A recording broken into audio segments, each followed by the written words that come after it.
You wake up, no buzz, no plans, no notifications lighting up your screen. Just stillness, just you. That quiet feels strange, almost too quiet. And then it hits that whisper of doubt, that pressure in your chest, that ache not for company, but for proof that you matter to someone. That's the moment most men bolt. They reach for their phones. They text someone they shouldn't. They scroll through distractions just to feel connected.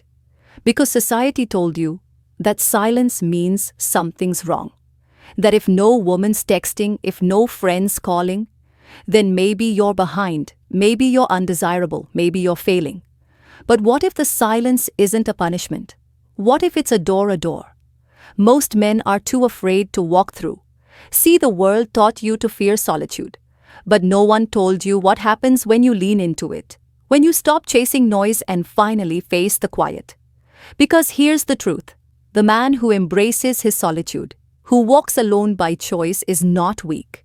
He's dangerous because he's building something no one sees, something internal, unshakable.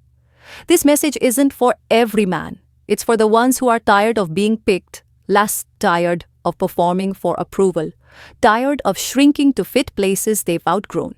It's for the man who's done running and ready to rise in a world of loud opinions and desperate attention.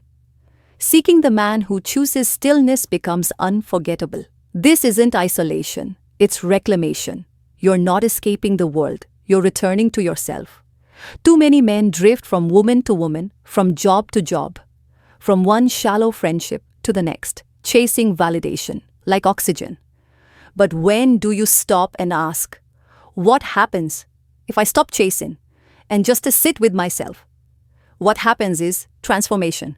Your mind sharpens, your voice deepens, your standards rise. And here's the paradox. The moment you stop needing others to see your worth, that's when they finally notice. Before we dive in, I want you to write one thing in the comments. I choose solitude to forge my strength.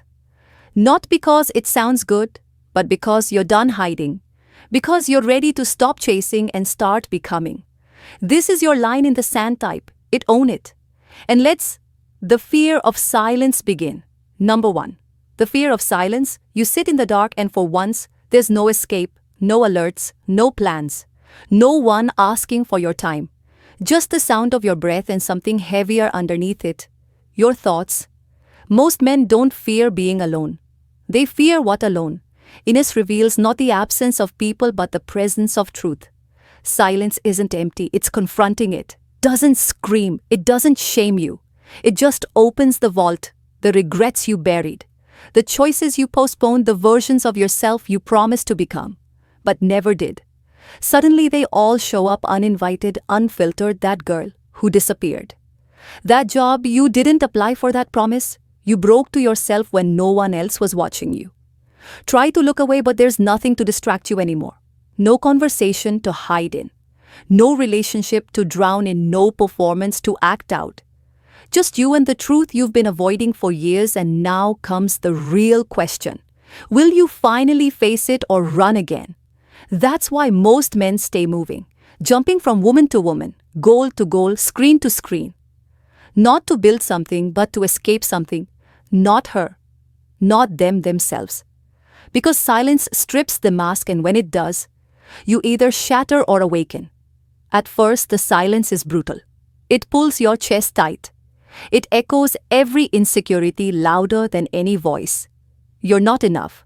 You'll always be forgotten. Nothing you do really matters. But if you stay, if you breathe through the chaos, if you stop trying to run from it, something shifts. You begin to realize you're still here, still breathing, still capable. And those thoughts, they're not who you are. They're echoes, old scripts. They knock, but you don't have to open the door. That's when clarity comes quietly, without fireworks.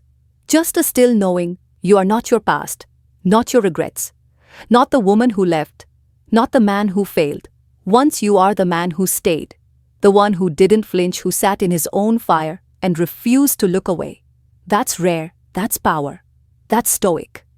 Growth doesn't begin at the gym, not in books, not in podcasts or self-help reels. It begins in stillness, It begins the moment you decide you're worth facing. You sit in the storm, let it scream, let it twist, let it tear through every illusion, and you stay. You don't fill the void. You let it exist, and in doing so, you reclaim what most men never touch: inner command. From that silence, a new voice rises, not loud, but steady, not perfect, but real. And when you move again, you move with weight. Your words hit deeper. Your presence feels centered, not because you've changed the world, but because you finally returned to yourself. And here's the truth: the world doesn't need more men who blend in.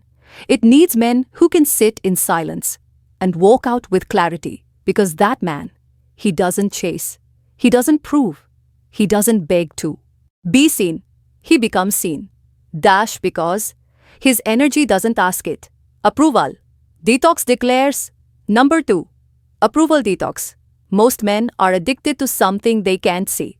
Not alcohol, not drugs, not gambling, but something far more subtle: approval. They check their phones first thing in the morning, not because they need information, but because they need validation. Did she reply? Did they like my post? Did someone notice me? It seems harmless, but it's not. It's neediness disguised as connection dependency, wearing a smile. And what makes it so dangerous is that it's invisible. No one warns you. There's no rehab for it, no intervention. But it eats away at you slowly. Because it doesn't just affect what you do, it rewires who you think you are. Approval seeking makes you shrink. You say yes when you want to scream. No, you laugh at things you don't find funny. You avoid silence, avoid honesty, avoid standing alone, just to avoid rejection. You think you're playing safe, but in truth, you're playing small. You're trading your voice for comfort, your identity for applause, your freedom for belonging, and over time, that need to be liked becomes a prison. You decorate the walls with compliments, but you're stuck, trapped in the image others built for you, not the man you are meant to become. Here's the truth: approval is a high. It hits quick, then fades, and like all highs, it leaves you needing more attention, more validation, more performance. But eventually you burn out. Not because you're weak, but because you've been wearing a mask for too long, and masks get heavy. But there's another path. It's not easy, but it's real. It begins with a detox, an approval detox. You stop checking your phone every 5 minutes. You stop shaping your opinions to match the room. You start asking harder questions. Am I doing this because I believe in it, or because I want to be liked? That question alone shifts everything. You stop chasing quick yeses. You stop apologizing for having standards. You stop explaining yourself to people who were never listening in the first place. At first, it feels like withdrawal. You feel the silence, the distance, the voices in your head asking, what if they don't like me anymore? But you sit in it. You breathe through it. You let the discomfort sharpen you, and slowly a new voice appears. Not loud, not dramatic, but solid. Your voice, the one buried under years of performance, the one that speaks, not to be heard, but because it must speak. And then comes the shift. You stop texting just to stay relevant. You stop laughing when it's not funny. You start honoring your time, your truth, your peace. People notice. They sense something different, a weight in your presence, a stillness in your eyes. You don't need attention. You carry attention. That's the paradox. When you stop trying to be seen, you become impossible to ignore, because men who chase approval blend in. But men who choose themselves, they stand out. Not by volume, but by alignment. You know what you believe, you know what you'll allow, and most of all, you know who you are when no one's watching. That's the kind of man people remember. Not because he was loud, but because he was unshakable. Approval detox is messy. It costs you fake friends, surface-level smiles, temporary applause. But what you gain is everything. You gain respect, not demanded, but drawn. You gain peace. Not from hiding, but from standing. And you gain power, not from control dash, but from clarity. So ask yourself, are you still living to be liked? Still adjusting who you are to make others comfortable? Or are you finally ready to choose yourself? Because once you do really do something, shifts. You stop chasing. You stop explaining. You stop performing. You simply become. And the world. Clarity through solitude. Watches number 3, clarity through solitude.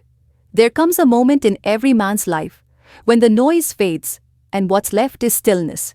Not forced, not empty, just quiet. And in that silence, something powerful happens for the first time in a long time. The fog lifts, not because the world changed, but because you stepped away from it. You turned down the volume on the expectations, the pressure, the constant opinions. And finally, you could hear what had been waiting underneath. All along, your self-solitude is not isolation, it's restoration. It's the process of peeling back everything that isn't you, so you can finally see what is in the chaos. You're reactive, you're rushed, you're adjusting, conforming, performing, you're constantly checking if you're doing it right by someone else's standard, but in solitude, you begin to slow down, to observe. Instead of react, to notice what you let into your mind, your time, your soul. You realize how much of your thinking never belonged to you. The goals weren't yours, the lifestyle wasn't yours. Even the idea of success was handed to you, and you've been chasing a version of life that never felt like home. But when you pull back, when the feed goes quiet, when the phone stays down, when the weekend isn't booked out, something new appears. Clarity. You begin to ask better questions. Not what do people expect of me, but what do I truly want? What energizes me? What depletes me? Who do I become around certain people? And do I like that man? Solitude lets you face those questions without noise, without pressure. To answer quickly, without needing approval for your answers. You sit in it, you feel what's been buried. You breathe through what's uncomfortable, and slowly the mirror clears. You stop pretending you're fine with things that don't feel right. You stop tolerating connections that feel hollow. You stop lying to yourself just to avoid discomfort. And you begin to live aligned. Not perfect but real, not polished but honest. You start saying no without guilt. You create space, not because you're distant but because you're finally discerning. You begin to cut ties, not out of anger but out of clarity. Solitude doesn't just clear your head, it sharpens your sight. You become intentional. You no longer wake up to survive the day, you wake up with direction. Your routines match your goals. Your circle reflects your values. Your environment becomes a mirror of who you are, not who you were trying to be, and something else shifts. You stop explaining your choices to people who will never understand them. You don't need to argue. You don't need to prove. You simply live, and your life speaks for itself. That's when you realize you're no longer available for drama. You're no longer vulnerable to manipulation. You're no longer influenced by surface-level noise. You're rooted, and that rootedness makes you immovable. People can disagree with you, misunderstand, you even walk away, and still you remain centered because now you're not living for them. You're living in alignment with the man you were meant to become. That's the real gift of solitude. It burns away distraction. It burns away noise. It burns away the versions of you that were never truly yours. And what's left is a man with peace in his chest and purpose in his stride. He doesn't speak to impress. He speaks because what he says matters. He doesn't chase. He builds, and he doesn't need to be understood because he finally understands. Conclusion: himself. So if your world feels quiet right now, don't panic. That silence isn't emptiness. It's an invitation. It's your life asking you to slow down and listen. You don't need more attention. You don't need more likes, more replies, more women, or more noise. You need more stillness, more solitude, more moments where you sit alone and meet the man you've ignored for too long yourself. The man who walks alone isn't broken. He's rebuilding. He's not running from the world. He's returning to his center, refining, sharpening, burning away everything that never belonged to him. He doesn't move like someone waiting to be chosen. He moves like someone who has already chosen himself. And when you become that man, life begins to align. The right people stay, the wrong ones fade. And opportunity doesn't have to be chased anymore. It simply finds you. That's not magic, that's mastery. If this silence resonates with something deep inside, you don't just scroll. Drop a comment below and answer this. What's one distraction you're ready to let go of today? Then hit like dash, not because you were entertained but because something in you awakened.